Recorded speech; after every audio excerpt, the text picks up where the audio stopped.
আসসালামু আলাইকুম বন্ধুরা, আপনার মোবাইলে কিছু নেই, তারপর আপনার ফোন মেমোরিটা ফুল হয়ে আছে।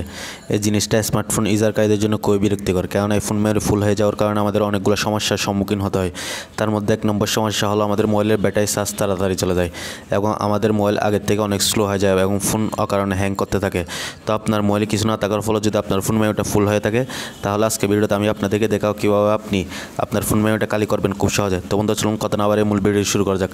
মূল ভিডিও শুরু করার আগে আপনাদের ছোট্ট একটা রিকোয়েস্ট, আপনি চ্যানেল নতুন হয়ে থাকেন তাহলে অবশ্যই সাবস্ক্রাইব করবেন এবং যারা অলরেডি সাবস্ক্রাইব করেছেন তাদেরকে অসংখ্য অসংখ্য ধন্যবাদ। তো বন্ধুরা, চলুন কথা না বাড়িয়ে মূল ভিডিওটি শুরু করা যাক।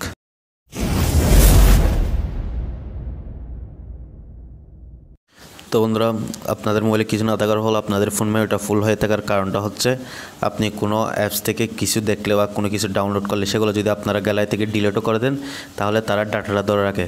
তো আপনি যদি ডাটাটা ক্লিয়ার করে দিতে পারেন, তাহলে আপনার ফোন মেমোরিটা খালি হয়ে যাবে। কাজটি করার জন্য আপনারা কী করবেন, আপনাদের মোবাইলের সেটিংস অপশনটাতে চলে আসবেন। আসার পর এদিকে স্ক্রল করে নিয়ে চলে আসবেন। নিচে আসার পর আমার এখানে এডিশনাল সেটিংস দেওয়া আছে। আপনাদের মোবাইলে ইন্টারনাল সেটিংস বা ইন্টারনাল স্টোরেজ এরকম দেওয়া থাকতে পারে। তো আপনারা সেটাতে ক্লিক করবেন। ক্লিক করার পর উপর যে স্টোরেজ নামে যে একটা অপশন দেখতে পাচ্ছেন, সেটার উপর আপনারা ক্লিক করবেন। ক্লিক করার পর এখানে আমরা কোনো অ্যাপস থেকে কিছু দেখলে এবং কোনো কিছু ডাউনলোড করলে ডাটাটা তারা ধরে রাখে। ডাটাটা মোচন করার জন্য এখানে যে অ্যাপস নামে যে অপশনটা দেখতে পাচ্ছেন, সেটার উপর আপনারা ক্লিক করবেন। ক্লিক করার পর আমি আপনাদেরকে এখানে ক্যাপকাট অ্যাপটা থেকে দেখাচ্ছি। ক্যাপকাট অ্যাপসাতে আমি প্রবেশ করলাম। আসার পর এখানে দেখেন অ্যাপসটা হচ্ছে 574 MB, কিন্তু এখানে টোটাল ডাটা দেখাচ্ছে 920 MB।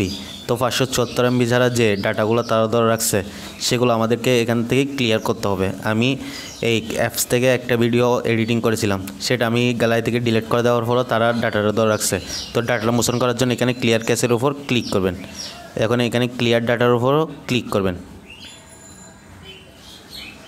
ক্লিক করার পর দেখেন এক্সট্রা যে ডাটাগুলো তারা এমবিগুলো ধরে রাখছিল, সেগুলো ক্লিয়ার হয়ে গেছে।